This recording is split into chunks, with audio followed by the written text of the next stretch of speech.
Sometimes we wish to return to our childhood. Back then the world felt much bigger, fairy tales seemed real, shadows both frightened and enchanted us. The mini-series, Over the Garden Wall, takes us exactly back to these feelings. It's as if we are wandering through the pages of an old storybook. Walking under the orange leaves of autumn, you feel both peace and a slight shiver.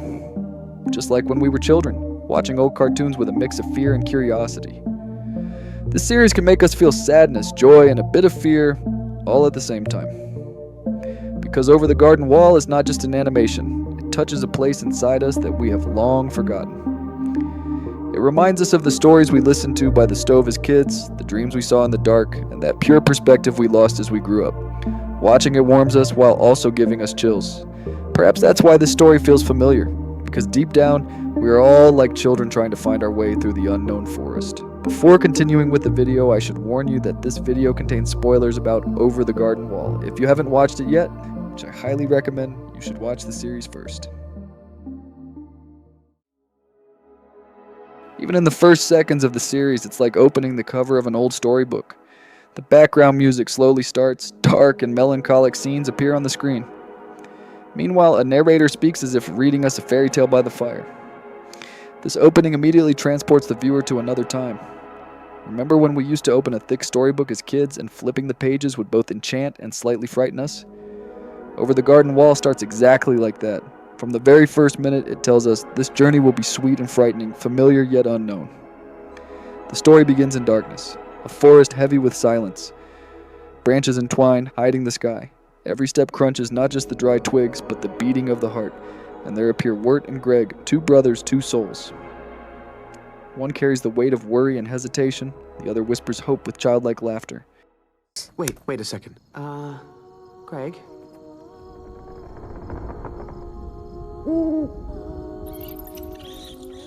Where are we? One is the shadow of adulthood, the other the light of childhood.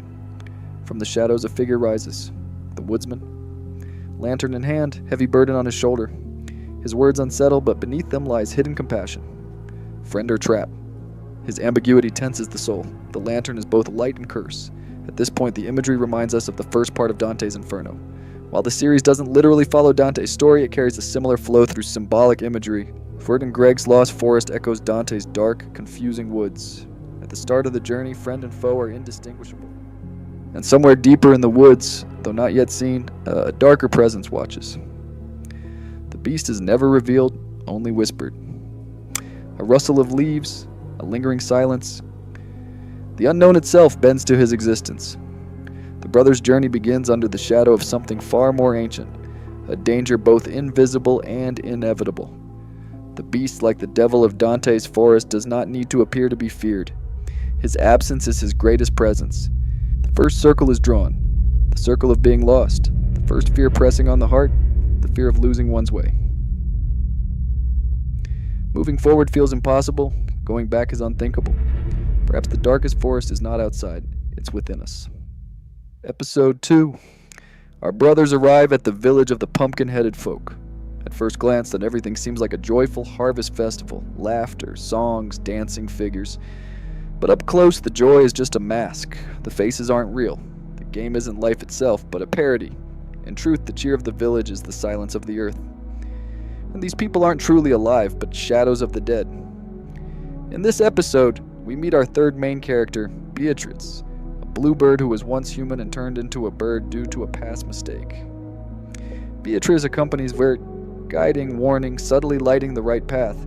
She whispers, "Look beyond what you see." Thanks to her, Wirt begins to see the truth behind appearances. Think of Dante's Inferno, where souls cling to their past and are trapped in endless cycles. Here too, the festival laughter hides the shadow of death. Behind the masks, Wirt and Greg sense a coldness. Beneath the smiles, something is amiss. Now let's see here, boys. How do you end up in this little town of ours? This is the second circle, the circle of death. On the surface, there is laughter. Underground, silence. The celebration becomes a trap. Episode 3. Schooltown Follies. Through the fog, a school emerges, its roof crooked, windows foggy. Inside, the children's voices are not cheerful but broken, muffled echoes. Animal students sit in rows, eyes vacant. Their songs hold sadness instead of hope. Watching, we feel a void, a shiver. Even innocence seems trapped under shadows. Their teacher, Miss Langtree, mourns an unfinished love, filling lessons with laments instead of knowledge. We too sense the shadow of lost desire. Our hearts briefly pause, filled with sorrow. Beatrice steps in beside Wirt, giving courage, warning, helping him overcome fears.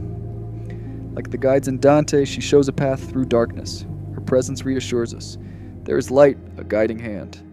This is the circle of lost desire, unfinished love, casting shadows over an entire classroom. Episode 4, Songs of the Dark Lantern.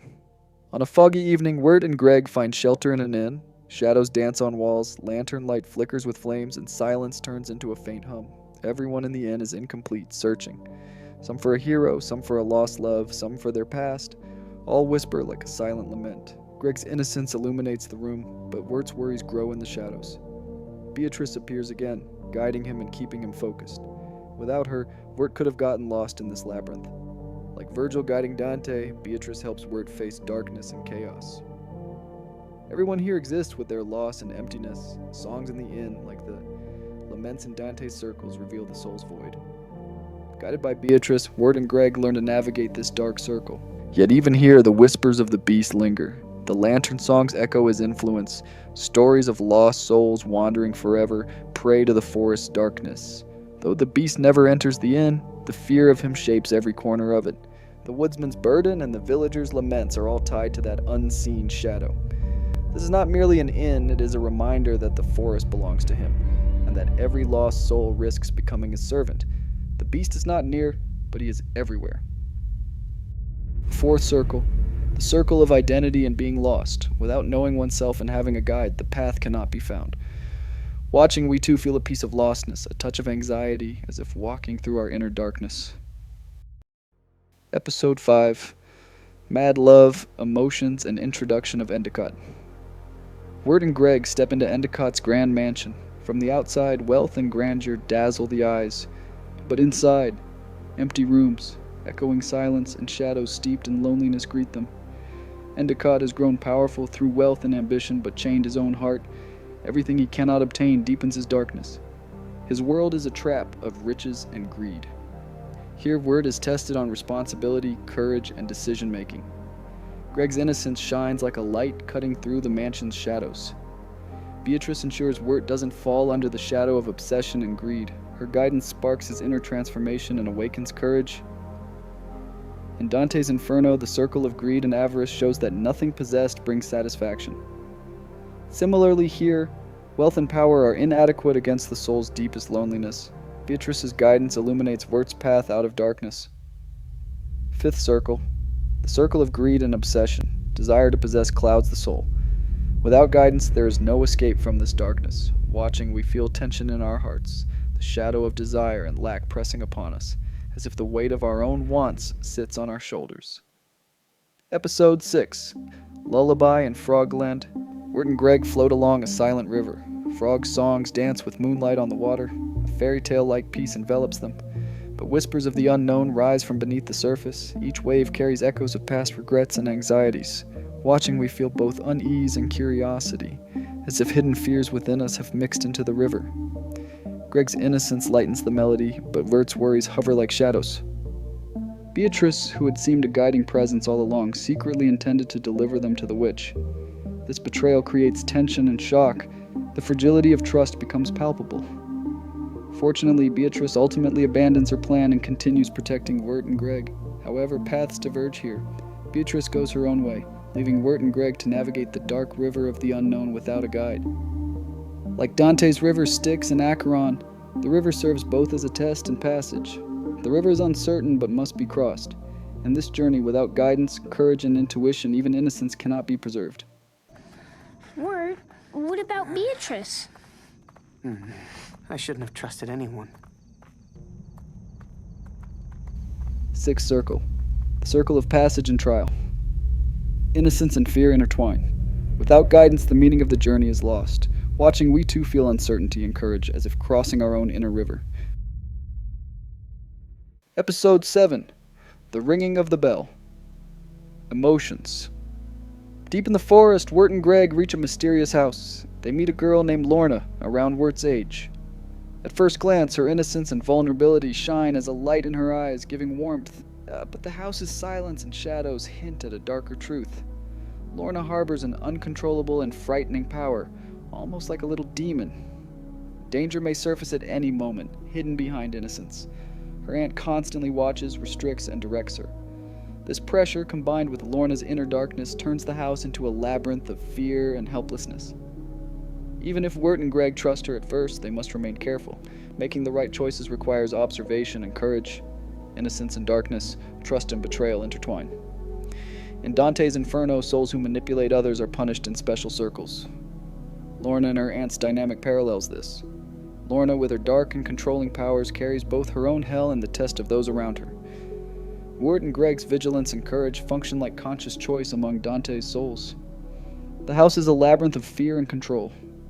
Without Wirt's courage and Greg's innocence, navigating the unknown darkness would be impossible. This episode deeply explores the testing of innocence, fragility of trust, and the weight of confronting the unknown. Seventh circle, circle of manipulation and inner darkness. Desire to control others and inner shadows test both individual and surroundings. Trust and courage are the key to overcoming this circle. Watching, we feel our own fragility and the need to face our inner darkness. Our skin tingles, our hearts tighten. Episode 8, Babes in the Wood.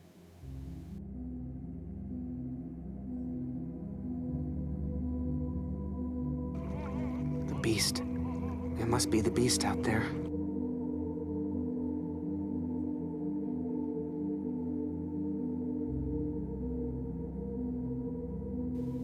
Greg drifts in a dream between innocence and trust. This dream is shaped not with tangible symbols, but with a pure sense of peace and safety. The light of innocence glimmers like hope, yet this hope is fragile and fleeting. Even within the dream, shadows of the unknown loom, as if a wrong step could make them disappear at any moment. Greg realizes as he moves between dream and reality that they can never fully escape the unknown. Fear, uncertainty, and helplessness weigh heavily upon them. This evokes childhood fears and the search for security in the viewer. Our hearts shiver yet seek shelter. This dream also parallels Dante's despair during his journey through hell. Amid darkness and the unknown, we must confront helplessness. But refusal to give up is the key to journey and transformation. Courage and inner awareness allow us to accept the darkness of the unknown and continue forward.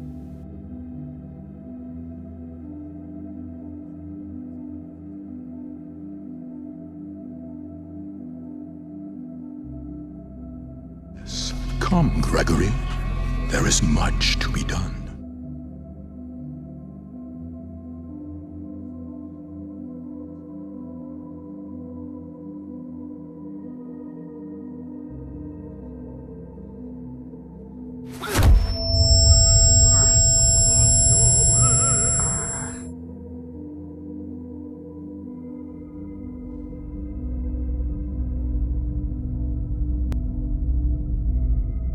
Eighth circle, the circle of surrender and helplessness toward the unknown. Innocence and hope provide temporary refuge.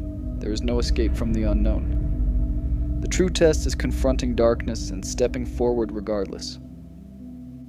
Watching, we feel fear and a sense of curiosity testing our courage. Like Greg and Wirt, we step into the unknown. Episode 9, Into the Unknown.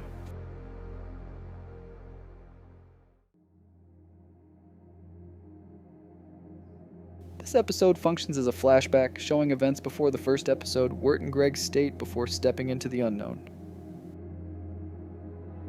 On a cold night, Wirt faints, drifting between consciousness and subconsciousness. The realities of the modern world, past mistakes, and guilt envelop his inner world. Mishaps with Greg and hiding in the cemetery push them into the arms of the unknown forest.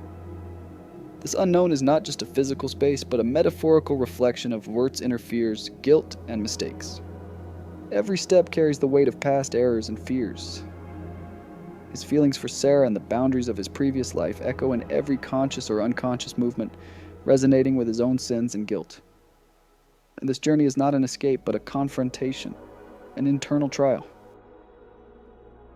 Wirt's step into the unknown demonstrates his need to face his fears and guilt alone.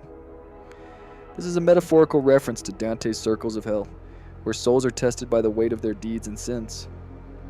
As there, Wirt is tested within his own inner circles, compelled not to surrender. Episode 10, The Unknown. This episode becomes a fully internal trial. Greg, vulnerable and weak, has been deceived by the beast. Wirt must protect his brother while proving his own courage.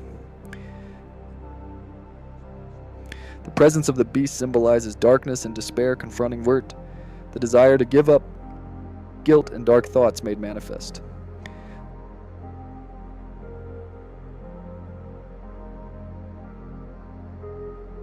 Woodsman, I knew you would come. I have something for you. What have you done? The lantern and the woodsman function as metaphors for responsibility and guilt. Extinguishing the lantern destroys the beast, yet the bearer must face his life and burdens. Wirt uncovers the beast's lies, finding a solution without succumbing to darkness. This directly references Dante's circles, where souls are tested by their own mistakes and fears. Refusing to surrender, facing darkness, and progressing with awareness brings salvation. Perhaps we better make a deal. Deal? Your soul is in this lantern.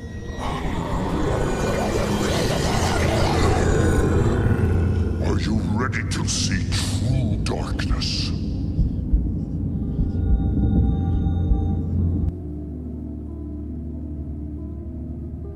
Finally, the chain breaks. The beast vanishes, darkness disperses, and Wirt and Greg awaken from the unknown. Physically, they remain by the lake, but their inner journey is complete. It is akin to surviving a metaphorical test of the unknown in hell. Fear and guilt are transformed by awareness and courage. Ninth circle. The circle of sin, guilt, and surrender to the unknown. Being drawn into the unknown forces confrontation with one's own mistakes and fears. The deepest point of the unknown lies in confronting inner fears and guilt. Refusing to surrender and showing courage makes salvation in darkness possible. Watching, we feel the weight of our inner journey, experiencing the indescribable sensation of moving through darkness and finally seeing the light. Over the garden wall. And so ends Wirt and Greg's journey through the unknown. But as viewers, we have not merely watched a story, we have confronted the darkness and unknown within ourselves. Every step in the forest echoes in our hearts. Fear, guilt, hope, and courage intertwine. Over the garden wall reminds us that the unknown can be frightening, but it is also a space to explore. Every shadow holds a lesson, every light a hope, and every step is a stride toward discovering our own courage. Like Wirt and Greg, we too may get lost, fall, and feel fear. But finding our inner light, moving forward with courage, and charting our own path is always within reach. And that is why this fairy tale is not merely a story. It is a poem that lingers, warms, chills, and provokes thought within us.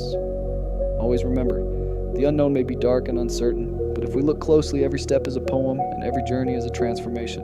And if this journey spoke to you, stay with us, share your light, and let's walk further together. Like, subscribe, and join the path.